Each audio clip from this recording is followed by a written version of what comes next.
Surah Rahman carries a rhythm that quietly unsettles the heart, not because it is poetic, but because it refuses to be ignored. Its repetition does not come to decorate the recitation, but to interrupt habit, to slow you down until awareness replaces familiarity. In the deeper spiritual insight, often associated with Ibn Arabi, repetition is never about insistence alone. It is a mirror returned to you again and again, asking whether your heart is present or merely passing through the words. What many recite without pause is actually a deliberate sign, placed where attention tends to drift, quietly asking for recognition rather than memory. And once this sign is seen, Surah Rahman no longer feels repetitive at all. It feels personal, as if it has been waiting for you to finally notice what it has been showing you all along. Repetition is a call to presence, not memory, because memory can operate without awareness. Words can be recalled, recited, and repeated, while the heart remains elsewhere. Presence, however, requires attention to be alive in the moment. When something repeats, it interrupts automatic behavior. It asks you to stop moving forward mechanically.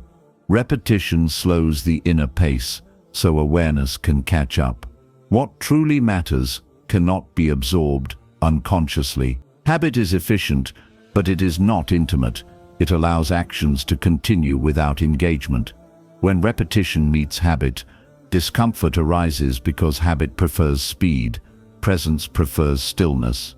Repetition challenges familiarity by asking the same thing again when the mind wants to move on. This insistence is intentional. It exposes how often meaning is bypassed in favor of completion. Memory stores information, but presence transforms it. You can remember something perfectly and still remain unchanged by it. Presence, on the other hand, alters perception. When repetition demands presence, it invites transformation rather than recall. The same words land differently when awareness is active. Meaning deepens when attention is fully involved. Familiarity dulls sensitivity. What is often repeated becomes invisible to the inattentive mind. Repetition breaks this invisibility by insisting on being seen again.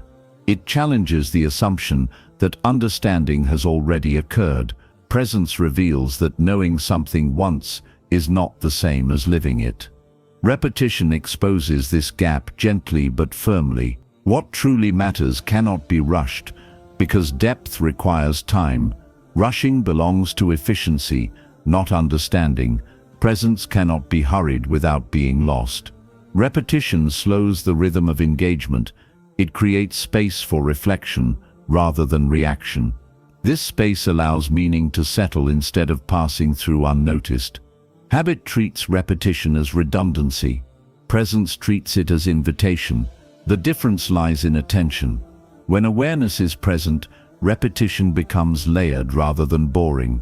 Each return offers a new angle. Meaning unfolds gradually. Presence allows this unfolding to be noticed.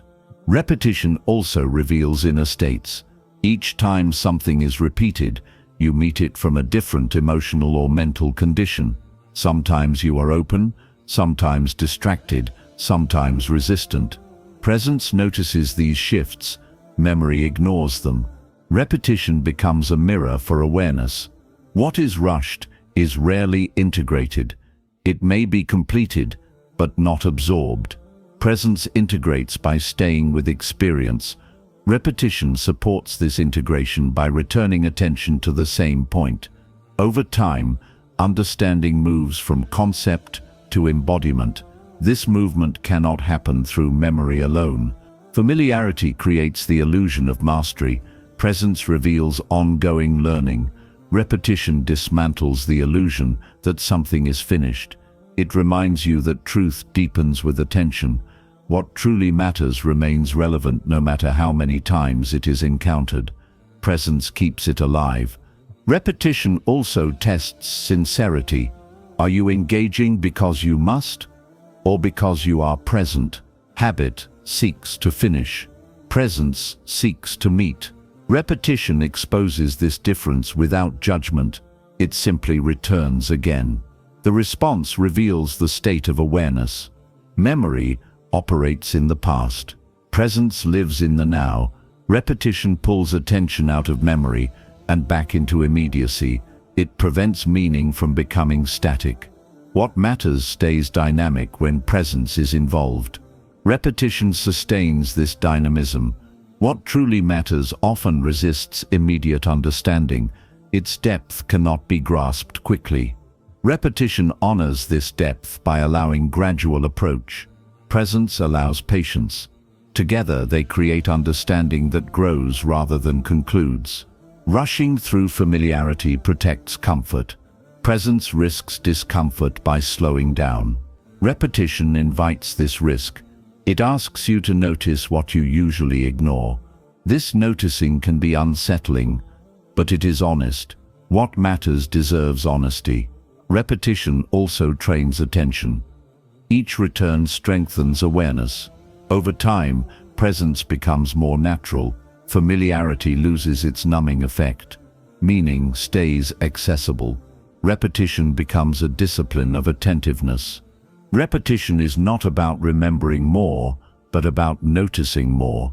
It is a reminder that importance demands awareness.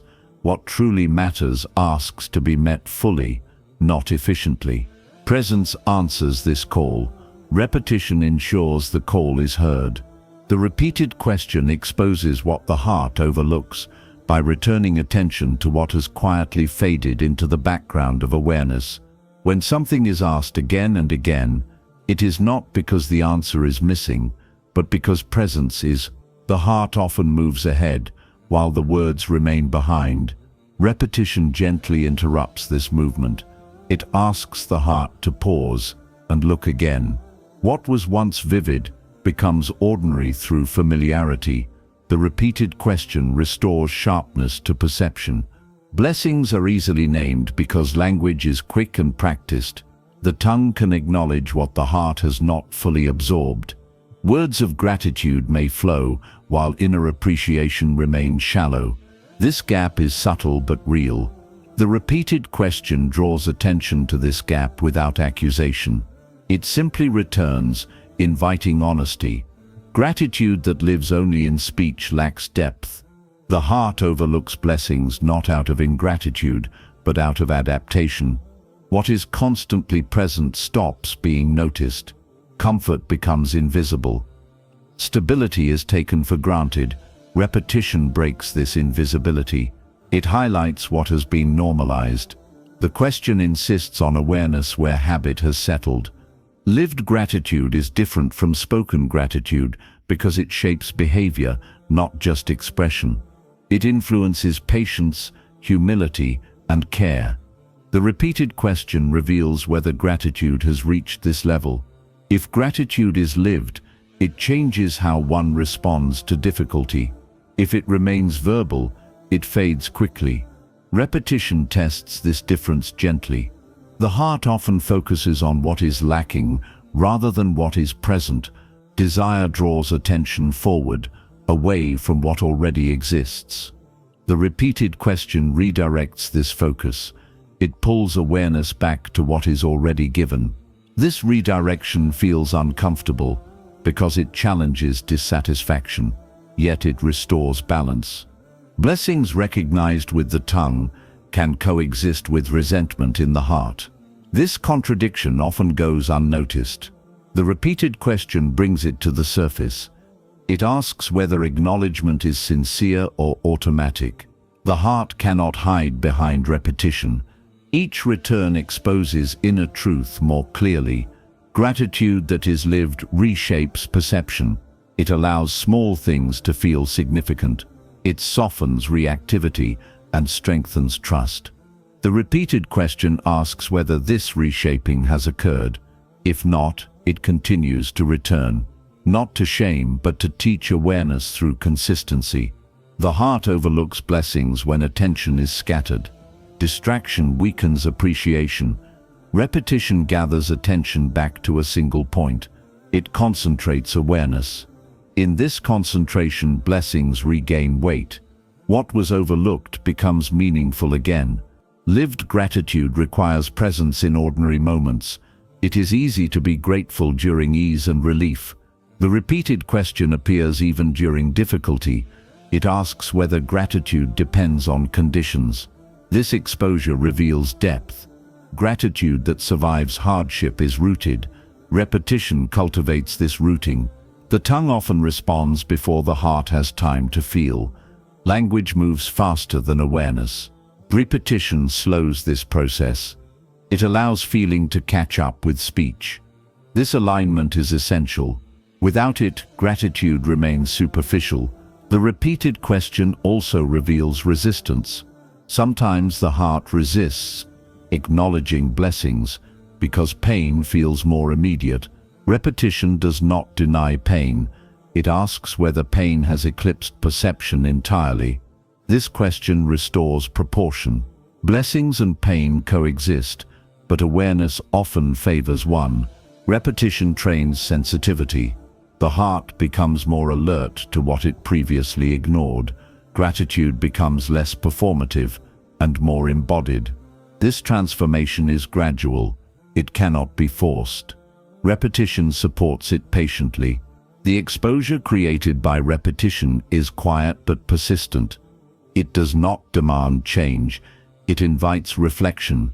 Each return offers another opportunity to notice. Overlooking becomes harder. Awareness grows naturally. Gratitude deepens without effort. Lived gratitude expresses itself through restraint, generosity, and patience. These qualities reveal whether the heart has truly received what the tongue declares. The repeated question illuminates this alignment, or lack of it. It does so without judgment. It simply asks again. The heart often learns through return rather than instruction. Repetition honors this rhythm. It teaches by presence rather than explanation. Blessings become visible through familiarity, transformed into awareness. Gratitude moves from concept to condition. The repeated question is not seeking an answer, but awakening a state. It exposes what the heart overlooks, so gratitude can become lived rather than spoken. What is easily said becomes deeply felt. Awareness replaces habit. Blessings regain their weight in experience. Divine reminders return where attention fades, because awareness naturally drifts when familiarity takes over. What is heard often enough becomes background noise to the inattentive mind. The message itself does not change, yet the listener does. When attention weakens, reminders reappear to restore focus. This return is not repetition for emphasis alone. It is guidance responding to distraction. The reminder meets attention at the exact point it begins to slip. When attention fades, it is rarely intentional. Life moves quickly, concerns multiply, and the inner ear grows dull. Divine reminders do not compete with noise, they wait for the right opening. When that opening does not come, they return gently. This return is not correction, but care. It reveals that the message has not been rejected, only overlooked. Awareness is being invited back to its proper place. The message is often perfectly clear at the surface level. Words are understood, meanings are known, and explanations are familiar. Yet clarity of language does not guarantee depth of reception. Divine reminders return because understanding has not reached the heart. What is understood intellectually may remain untouched emotionally. The reminder persists until it reaches the level where transformation occurs. Attention fades first in the inner world, not the outer one. You may continue hearing, reading, or reciting while presence quietly withdraws. Divine reminders sense this withdrawal. They re-enter gently, calling attention home. This call is subtle, not forceful. It respects free will while encouraging awareness. The reminder arrives where listening has become shallow. When something returns repeatedly, it reveals where priority has shifted. Attention naturally follows what is valued. Divine reminders return to restore proper valuation. They remind the heart of what matters most. The message does not need improvement. Attention does. The return highlights this imbalance without accusation. Being unheard does not mean being ignored consciously. Often it means being bypassed unconsciously. The mind moves ahead, assuming understanding is complete. Divine reminders interrupt this assumption. They insist on slowing down. Slowing allows depth. Depth allows reception at the intended level. The level a message is meant to reach is rarely the intellect alone. Divine reminders aim for the heart, perception, and conduct. When they are only processed mentally, their work remains unfinished. The reminder returns because its destination has not yet been reached. Completion requires embodiment, not recognition. Attention fades most easily where comfort exists. What feels safe is often unattended. Divine reminders return to these comfortable zones. They reawaken sensitivity where complacency has settled. This reawakening may feel repetitive, but it is precise. The reminder appears exactly where awareness has softened. Unheard messages are not lost. They remain active. They wait patiently within awareness.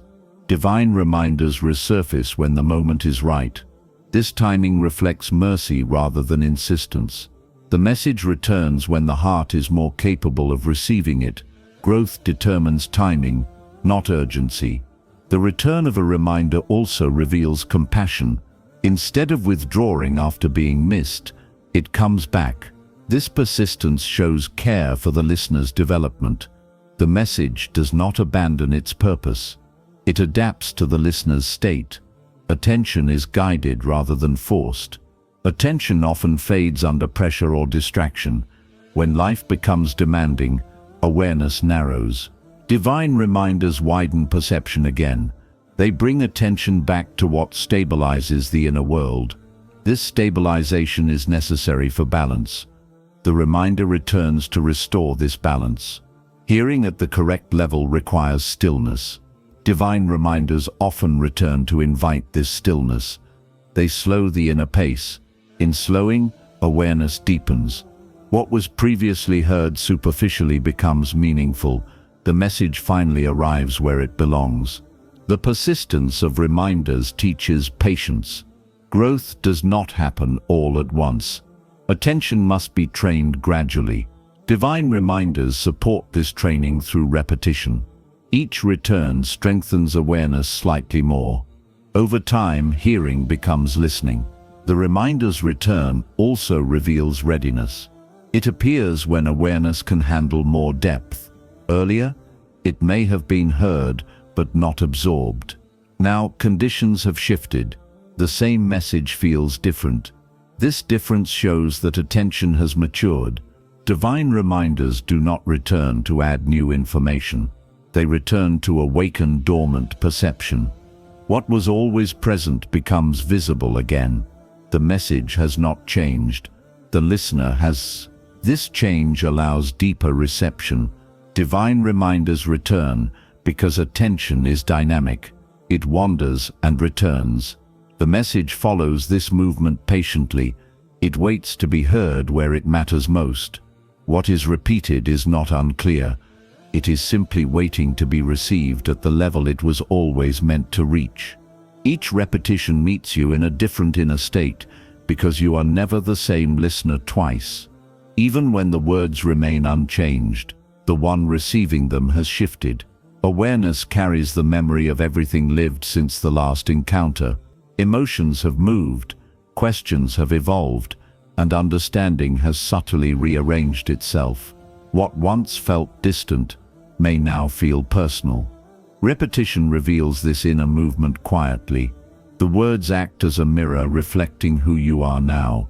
The inner state is shaped by time, experience, and attention. When awareness deepens, the same message reaches further inward. It touches places it could not reach before. What once stayed at the surface begins to resonate below thought. Repetition allows meaning to descend gradually. The message unfolds in layers rather than all at once. Depth is revealed through return, not novelty. Patience alters reception more than effort does. When patience grows, resistance loosens naturally. The same words no longer feel demanding or repetitive. They feel spacious and inviting. Patience creates room for nuance. Repetition benefits from this room. Meaning expands when it is not rushed. Resistance often blocks understanding without being noticed. It can be subtle, appearing as boredom or dismissal. When resistance softens, the message is no longer filtered defensively. The words are allowed to arrive as they are. Repetition waits for this softening. When it happens, the impact changes immediately. What was ignored begins to speak. Each inner state carries its own questions. Earlier, the mind may have been searching for answers. Later, the heart may be seeking reassurance or alignment. Repetition meets these shifting needs. The same words respond differently because the question has changed. Meaning adapts to the listener's condition. Repetition allows this adaptation to occur. Awareness deepening is often unnoticed until repetition reveals it. You realize you are hearing something new in what once felt familiar. This newness is not in the words, but in perception. Repetition exposes growth indirectly. It shows you how far awareness has traveled. The message becomes a marker of inner change. Emotional readiness also shapes how repetition is received. When emotions are unsettled, words may feel distant. When emotions settle, the same words feel grounding. Repetition bridges these emotional shifts. It remains steady while the inner world fluctuates. This steadiness allows connection to form when conditions align. As patience grows, the need for immediate understanding fades. You allow meaning to arrive gradually. Repetition benefits from this allowance. The words are no longer pressured to deliver instant insight. They are allowed to work slowly. This slowness deepens integration. Understanding becomes embodied rather than intellectual. Resistance often comes from fear of change. When resistance softens, openness replaces defense. Repetition meets this openness with greater intimacy. The words feel less instructional and more relational. They seem to speak with you rather than at you. This shift changes the entire experience. Meaning becomes lived rather than observed. Inner states are shaped by suffering as well as ease. After difficulty, words carry more weight. They touch lived experience rather than abstract thought. Repetition after hardship feels different. It resonates with what has been endured. Meaning deepens because life has prepared the ground. Attention also changes how repetition is received. Focus sharpens over time. Distraction lessens. When attention stabilizes, the same words feel clearer. Repetition benefits from this clarity. It meets attention where it is strongest. Understanding arrives with less effort. Growth often happens between encounters, not during them. Repetition reveals this hidden growth. What once felt irrelevant now feels precise. The words align with current experience. This alignment creates recognition. Recognition deepens trust in the message.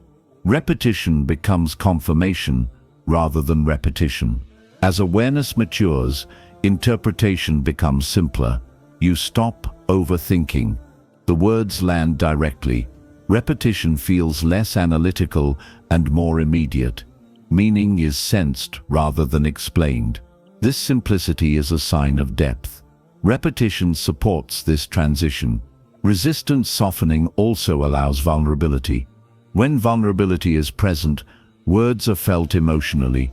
They move the inner world rather than informing it. Repetition meets vulnerability with gentleness. It does not overwhelm. It supports opening without force. Each repetition arrives at the exact intersection of awareness, patience, and openness. This intersection is never the same twice. The words remain constant, but reception evolves. Meaning shifts as the inner landscape changes. Repetition honors this process. It allows the message to grow with you rather than ahead of you. The sign is not hidden in complexity, but in simplicity, because truth rarely announces itself with difficulty. What is simple is often overlooked precisely because it feels familiar. The mind assumes understanding and moves on. In doing so, it misses depth. Simplicity does not demand effort, so attention drifts away from it. Yet what transforms the heart does not require intellectual struggle. It requires presence. Complexity flatters the mind. It creates the feeling of progress through effort and analysis. Simplicity offers no such reward. It asks for stillness rather than thinking. Because of this, the mind undervalues it. What seems obvious is dismissed too quickly. The heart, however, responds to simplicity more deeply than to complexity. The mind prefers novelty because novelty feels like discovery. Simplicity feels repetitive. The mind assumes repetition means there is nothing more to see. This assumption blocks perception. Simplicity contains layers that reveal themselves only through attention. What the mind labels as already known often remains unlived. Transformation requires living, not knowing. What changes the heart must bypass mental defense. Complex ideas invite debate and interpretation.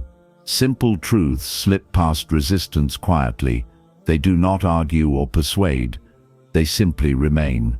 Over time, they soften what is guarded.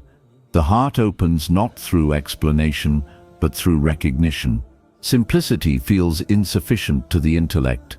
It seems too small to matter. Yet small things shape inner life more than grand concepts.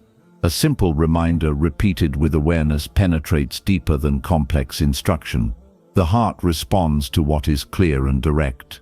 Clarity allows resonance. The assumption of understanding is one of the greatest obstacles to transformation. When the mind believes it already knows, it stops listening. Simplicity challenges this assumption gently. It returns again and again, unchanged. Each return asks whether understanding has become embodiment. The heart answers through experience, not thought. Complexity often creates distance. It separates the observer from what is observed. Simplicity collapses this distance. It brings truth close. When something is simple, it touches daily life. Transformation occurs in the ordinary, not the abstract. The heart lives in the ordinary. What is simple requires humility to receive. It does not impress. It does not elevate the ego. This lack of elevation makes it easy to ignore. Yet humility opens the heart. Simplicity meets humility naturally. Together they create transformation without effort. The mind often looks for hidden meaning in difficult places. It searches for symbols and layers. In doing so, it overlooks what is directly in front of it. The sign remains visible, but unnoticed. Simplicity asks for a different kind of attention. It asks to be seen, not solved. Transformation happens when awareness settles into what is already present. Simplicity supports this settling. There is nothing to chase, nothing to decode. The heart relaxes. In this relaxation, change occurs naturally. What was always there becomes active. The familiar is often mistaken for the insignificant. Routine dulls sensitivity. Simplicity suffers under routine. The sign remains the same, but perception fades.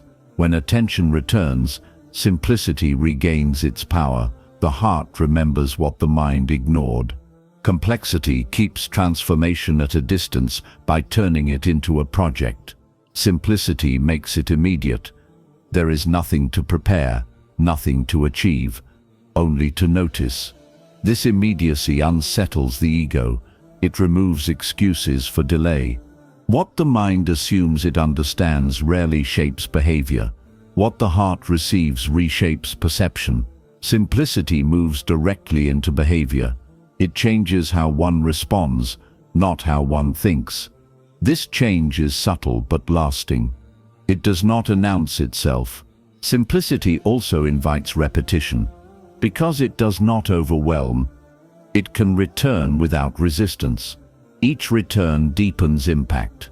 What seemed obvious begins to feel profound. The heart opens gradually. Transformation unfolds without strain. The sign remains simple because it must be accessible. Complexity would limit it to those willing to analyze. Simplicity allows anyone to receive it. The heart does not require education to respond. It requires attention. Simplicity provides the doorway. What transforms the heart is rarely hidden behind difficulty. It is hidden behind assumption. The belief that understanding has already occurred blocks awareness. Simplicity waits patiently beyond this belief. When attention returns, the sign reveals itself as it always was, clear, present, and quietly transformative. The true response is not spoken, but embodied, because words can be offered without transformation. A verbal answer may satisfy form, but it does not guarantee change.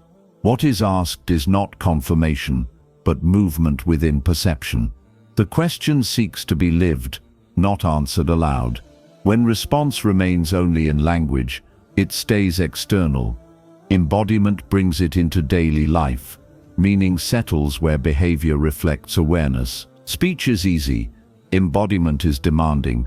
Words can be repeated instantly, but living their implication requires time and sincerity. The question invites alignment rather than explanation. It asks how perception shifts when awareness deepens. A spoken reply can bypass this shift. Embodiment makes bypassing impossible. Life itself becomes the answer. Perception changes before behavior does. When perception shifts, actions follow naturally. The question presses on perception, not vocabulary. It asks whether you see differently, not whether you can explain correctly. This difference matters. Embodiment begins when the world is encountered with new eyes. Gratitude becomes visible through restraint, patience, and care. Humility is central to embodied response. A verbal answer often reinforces certainty. Humility loosens certainty. It admits that understanding is ongoing. The question invites this humility by refusing to be resolved intellectually. Embodiment accepts not knowing fully. It allows learning to continue through living. Thankfulness expressed only in words can coexist with entitlement. Embodied thankfulness reshapes expectation. It influences how one reacts to loss, delay, or difficulty. The question tests this depth.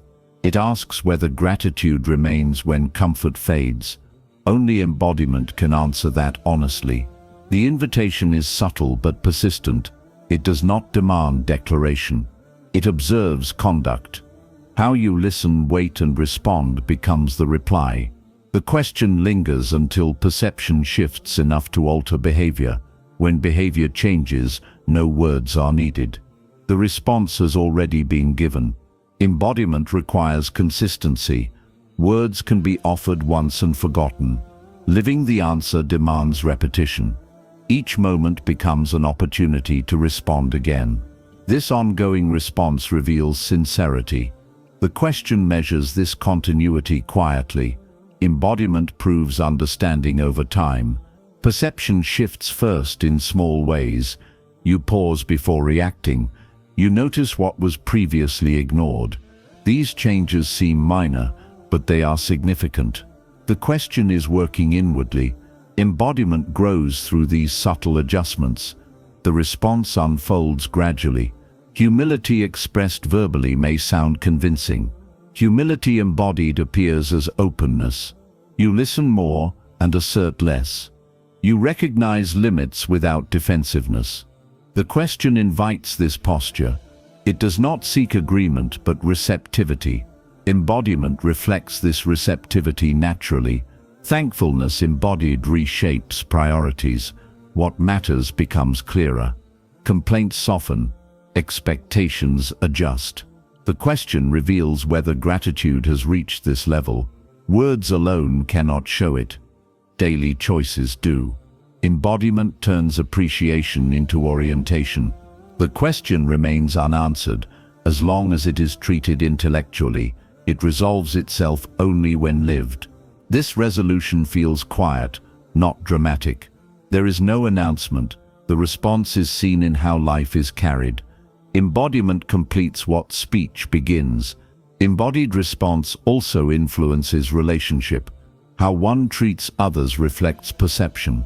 Patience, generosity, and restraint reveal inner alignment. The question reaches into these interactions. It listens through conduct. Embodiment speaks where words cannot. Perception, humility, and thankfulness are inseparable in embodiment. Perception opens awareness. Humility keeps it flexible. Thankfulness grounds it in appreciation. Together they form the true response. The question invites this integration rather than articulation. What is embodied becomes stable. Words fade quickly. Lived understanding remains. The question aims for this stability. It returns until alignment occurs. When alignment is present, repetition no longer feels insistent. The response has taken root. The true response cannot be spoken because it is not a statement. It is a way of seeing, moving, and relating. The question invites this way of being. When perception shifts, humility deepens, and thankfulness guides action, the response is complete. Nothing needs to be said. Life itself has answered. As this reflection comes to a close, remember that the message was never asking for agreement, explanation, or repetition. It was asking for attention that transforms, for awareness that changes how you see, move, and respond to what has always been present. When perception softens, humility deepens, and thankfulness begins to shape daily life, the sign has already done its work. Nothing more needs to be spoken, because the understanding is no longer in words, it is quietly alive in the way you live.